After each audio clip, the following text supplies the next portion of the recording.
Harta yang barokah itu adalah harta yang mendekatkan pemiliknya kepada Allah.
Bismillahirrahmanirrahim.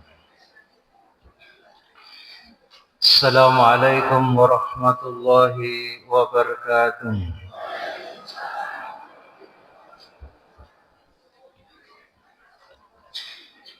Innal hamdalillah nahmaduhu wa nasta'inuhu wa nastaghfiruh wa na'udzu billahi min shururi anfusina wa min sayyiati a'malina. Man yahdihillahu fala mudilla lahu wa man yudlilhu fala hadiya lahu.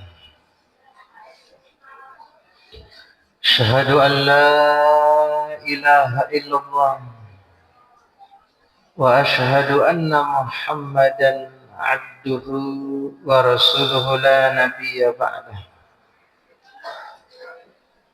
Qala Allah ta'ala fil Qur'anil Karim, a'udzu billahi minasy syaithanir rajim. Ya ayyuhalladzina amanu taqullaha haqqa tuqatih wa la tamutunna illa wa antum muslimun. يا أيها الناس اتقوا ربكم الذي خلقكم من نفس واحدة وخلق منها زوجها وبث منهما رجالا كثيرا ونساء واتقوا الله الذي تساءلون به والأرحام إن الله كان عليكم رقيبا. يا أيها الذين آمنوا اتقوا الله وقولوا قولا سديدا يصلح لكم أعمالكم ويغفر لكم ذنوبكم ومن يطع الله ورسوله فقد فاز فوزا عظيما. Allahumma salli wa sallim ala sayyidina wa habibina wa qudwatina Muhammadin sallallahu alaihi wasallam wa ala alihi wa sahbihi ajma'in, amma ba'du. Bapak Ibu yang saya hormati, alhamdulillahi rabbil alamin. Pada kesempatan yang berbahagia ini, di pagi hari yang mudah-mudahan ini diberkahi oleh Allah Subhanahu wa ta'ala, kita bisa berkumpul, kita bisa bermajlis ilmu. Man salaka tariqan yaltamisuhu fihi ilman sakhalallahu lahu bihi tariqan ilal jannah. Bapak Ibu sekalian, yang ada seorang ulama yang sangat masyhur, ulama senior dari generasi tabi'in. Beliau pernah bertemu dengan Abdullah bin Abbas. Beliau pernah bertemu dengan Abdullah bin Umar. ulamanya tabi'in. Namanya adalah Hasan Al-Basri rahimahullah ta'ala. Hasan Al-Basri rahimahullah ta'ala pernah berkata, sekitar 90 tempat di dalam Al-Quran, 90 ayat terdapat di dalam Al-Quran. Allah Subhanahu wa ta'ala menegaskan bahwasanya yang namanya rezeki seluruh makhluk itu sudah dijamin dan ditanggung oleh Allah Subhanahu wa ta'ala. 90 tempat di dalam Al-Quranul Karim, 90 ayat, kata Imam Hasan Al-Basri rahimahullah ta'ala, bahwa yang namanya rezeki manusia, bahwasanya yang namanya rezeki seluruh makhluk itu sudah dijamin dan ditanggung oleh Allah. Baik mereka-mereka yang beriman kepada Allah, baik mereka-mereka yang kufur kepada Allah Subhanahu wa ta'ala, 24 jam dia bermaksiat kepada Allah, Allah tanggung rezekinya. Subhanallah, maha sempurnanya Allah Subhanahu wa ta'ala. Padahal Bapak Ibu sekalian, kalau kita ada orang yang tidak senang sama kita, ataupun ya berbuat baik, tidak berbuat baik sama kita, maka kita tidak akan membalas untuk berbuat baik kepada dia. Tapi Allah itu berbeda.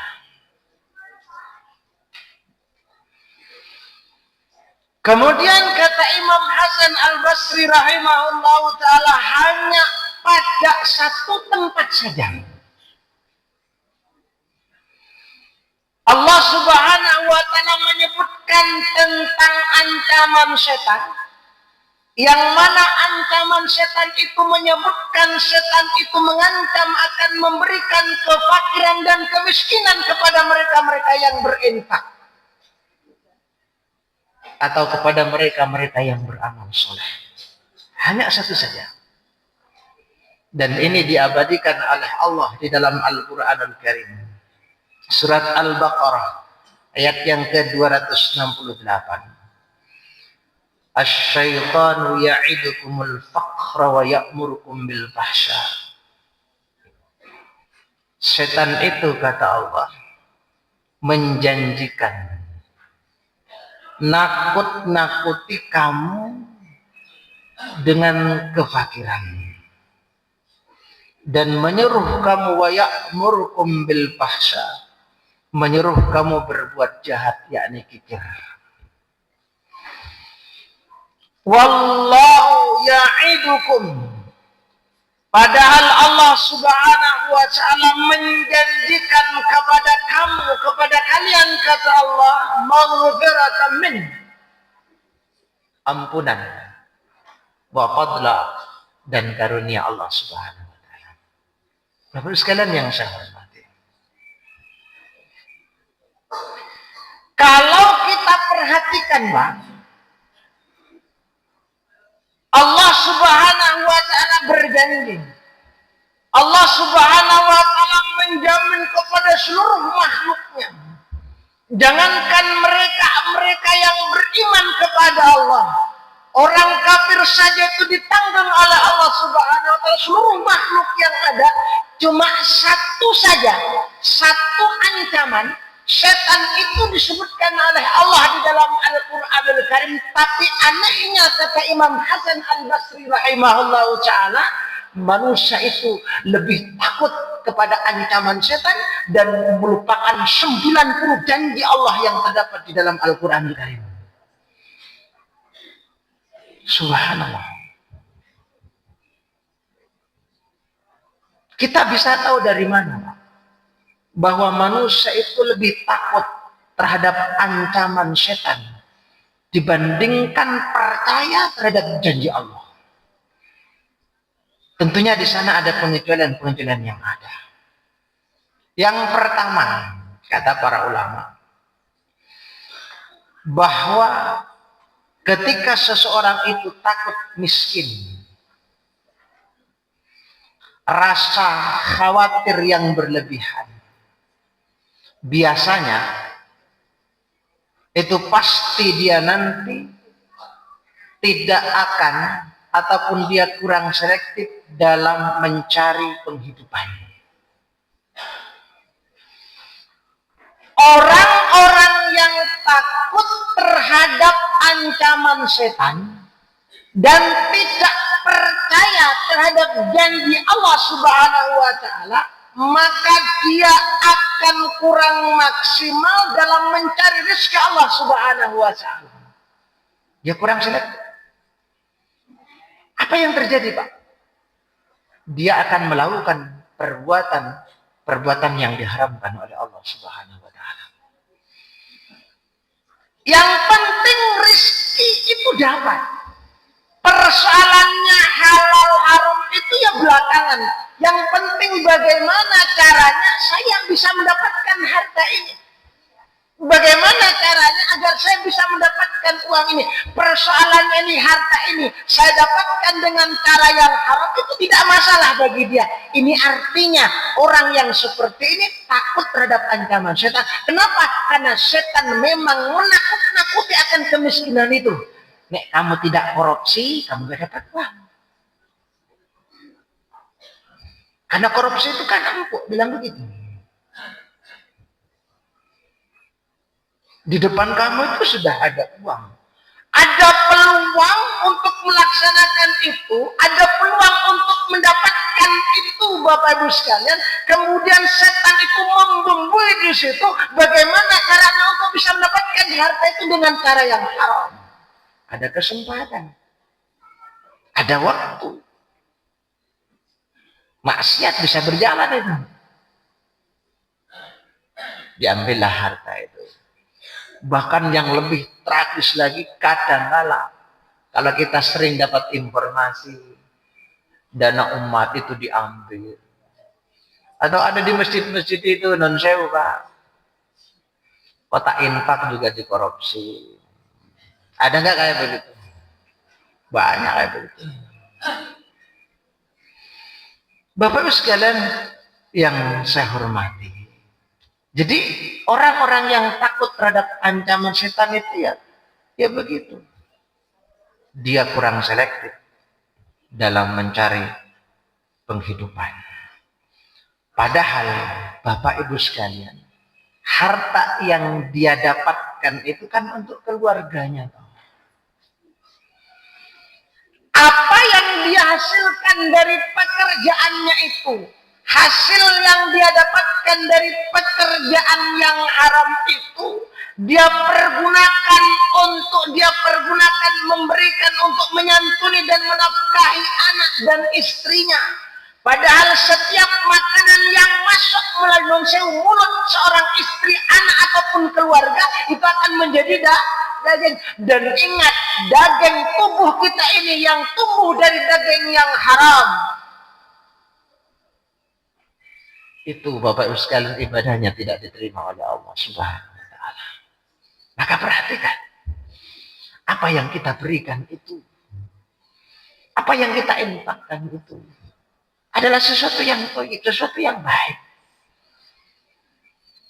Maka seorang laki-laki yang normal, laki-laki yang baik, suami yang baik, maka dia memastikan bahwa setiap sesuap nasi yang dia berikan kepada keluarganya itu adalah makanan yang thayyib, makanan yang baik, bukan makanan yang haram. Karena ingat, daging yang tumbuh ataupun badan tubuh yang tumbuh dari daging yang haram itu berbahaya, Pak. Ini yang kita khawatirkan. Bahkan ada kadang kala, Bapak Ibu sekalian, dengan harta yang haram itu dipergunakan untuk naik haji atau infak, sedekah. Apakah itu diterima oleh Allah Subhanahu wa taala? Tidak diterima. harta yang kita dapatkan, harta yang didapatkan oleh seseorang dengan cara yang haram, kemudian dipergunakan di jalan Allah Subhanahu wa taala fi sabilillah, maka tidak akan diterima oleh Allah Subhanahu wa taala. Kenapa? Rasulullah sallallahu alaihi wasallam menyebutkan innallaha thayyibun. Allah itu maha baik. La yaqbalu illa thayyib, dan Allah tidak menerima kecuali yang baik, baik-baik saja. Apa yang kita infakkan itu, apa yang kita sedekahkan itu, sementara yang kita sedekahkan itu adalah harta yang haram, ya, itu tidak akan bisa memberikan nilai, tidak akan bisa memberikan pahala, tidak akan bisa mendapatkan ridha dari Allah Subhanahu wa taala. Sama dengan seseorang mencuci baju yang terkena najis dengan kencing. Bisa membersihkan enggak? Tidak bisa membersihkan. Padahal yang namanya infak dan sedekah itu kan bisa menghilangkan dosa, membersihkan dari dosa. Tapi kan yang menjadi persoalan, harta yang dia berikan itu kan harta yang diharamkan oleh Allah. Harta yang memang tidak layak untuk dimiliki. Allah tidak menerima amal-amal yang seperti itu. Allah itu maha kaya. Bapak sekalian yang saya hormati. Dan biasanya, Pak, orang yang takut terhadap ancaman syaitan itu sebagaimana yang disebutkan oleh Allah dalam Al-Quran tadi. Dia kurang selektif untuk mencari rezeki tadi. Biasanya datang ke dukun, cari pesugihan. Kenapa datang ke dukun? Ya takut miskin. Padahal ingat, Pak, ya, aturannya bahwa kamu miskin, ini pandangan manusia ya, kamu kaya, kamu miskin, itu kan sudah dibagi oleh Allah Subhanahu wa taala, dan Allah Subhanahu wa taala tidak pernah keliru ketika membagi rezeki tadi itu, karena ada hikmah yang besar di balik semua itu. Maka ketika Allah Subhanahu wa taala mentakdirkan kepada kita apapun kondisinya, itu terima, itu dari Allah Subhanahu wa taala, dan itu yang terbaik. Tidakkah kita cemburu kepada Bilal bin Rabah radhiyallahu anhu? Beliau seorang laki-laki yang hitam lekam, laki-laki yang miskin. Awalnya seorang budak. Tetapi berangkat dari situ, Bapak Ibu sekalian, Bilal bin Rabah yang tidak diperhitungkan. Awalnya seorang budak, tapi subhanallah di sisi Allah, Rasulullah mengkhabarkan kepada para sahabat. Kemudian itu tercantum dan tertulis dalam hadis-hadis sahih, disebutkan bahwa terompahnya Bilal bin Rabah sudah kedengaran di jannah, padahal Bilal masih hidup. Subhanallah. Bapak Ibu sekalian yang saya hormati, maka perhatikan, kita harus selektif untuk mencari rezeki tadi itu. Jangan takut miskin, jangan datang ke dukun.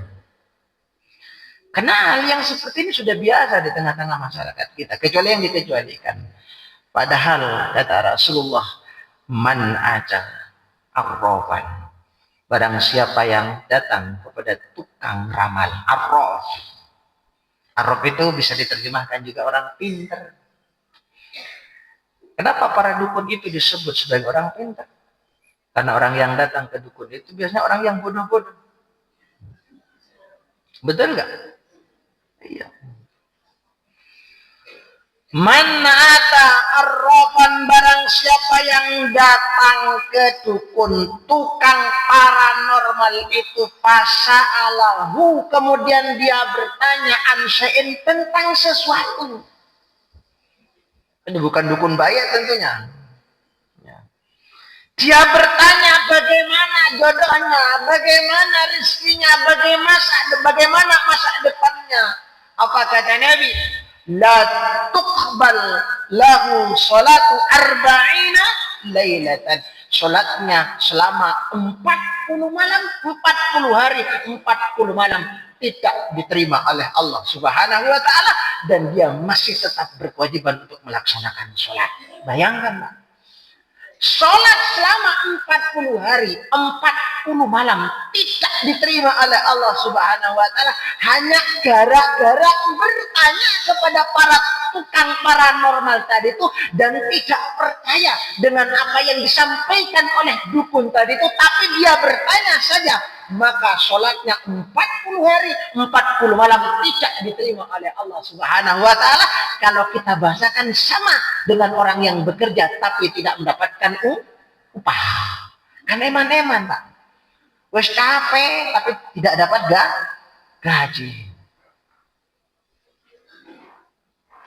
Bahkan orang yang datang ke dukun, dalam salah satu hadis disebutkan bisa masuk terjerumus kepada perbuatan kekufuran. Apa kata Nabi? Man ata kahinan, barang siapa yang datang kepada kahin, au arrafan, atau tukang paranormal tadi itu, fasaddafahu, kemudian dia percaya dengan apa yang diucapkan bima yaqul, dengan apa yang diucapkan oleh dukun tadi, faqad kafara, maka dia sudah ingkar, kufur bima unzila ala Muhammadin sallallahu alaihi wasallam. Hati-hati ya Bapak sekalian. Ya.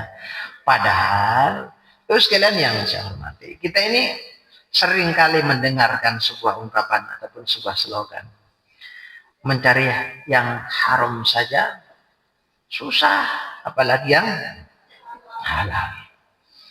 Alasannya kan dibuat-buat saja itu sebenarnya. Ya. Dibuat-buat saja. Cari yang halal saja susah Pak. Cari yang haram saja susah, apalagi yang halal. Susah bilang gitu. Ya. Kenapa nggak susah? Oh dia tiap hari nggak kerja kok. Oh turu. Ya susah lah dia dapat. Golek dia kerja kan begitu kan. Dan saya pakai bahasa Indonesia gitu. Saya ini orang Madura asli, tinggal di Magetan.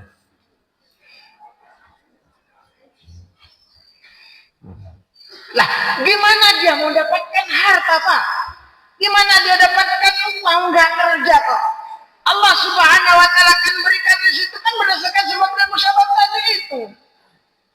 Tadi kamu pengen kaya, pengen sugih, tapi sarana yang diperbolehkan tidak kamu tempuh, gimana kamu jadi dekat kaya? Kan itu cuma ingat, kekayaan itu bukan karena kita kerja, tapi pemberian dari Allah Subhanahu wa Ta'ala. Cuma itu kan salah satu sarana untuk mendapatkan harta. Ya. Maka tidak boleh kita mengatakan, yang haram saja susah, apalagi yang Enggak begitu Pak. Padahal justru dengan mencukupkan pada sesuatu yang halal, rezeki itu akan menjadi mudah dan penuh keberkahan, insya Allah Pak.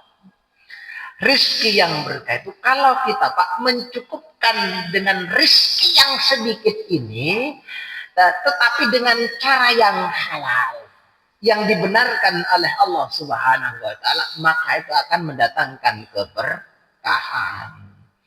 Ingat Bapak Ibu sekalian, bahwa apa yang sudah ditetapkan oleh Allah kepada kita, rezeki kita hari ini sekian, tidak akan pernah bergeser. Tidak akan pernah bergeser.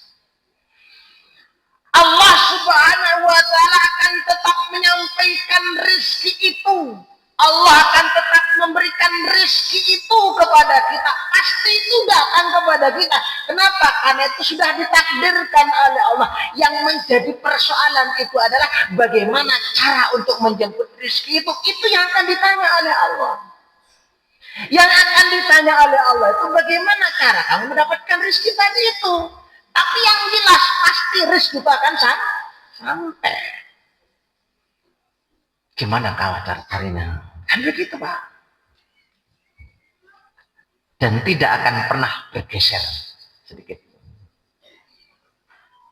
Maka Bapak Ibu sekalian, sekali lagi orang yang khawatir fakir, orang yang khawatir miskin itu dia kurang selektif dalam mencari rezeki. Padahal sebaliknya Bapak sekalian, dosa itu kan kita kan tadi dapatkan rezeki dengan cara yang haram. Itu kan dosa kan. Padahal dosa itu kan menjadi penghalang kok datangnya rezeki atau sebabnya hilangnya barokah. Apalah artinya kita ini banyak rezekinya banyak, hartanya banyak, tapi tidak barokah. Ya. Harta yang barokah itu adalah harta yang mendekatkan pemiliknya kepada Allah.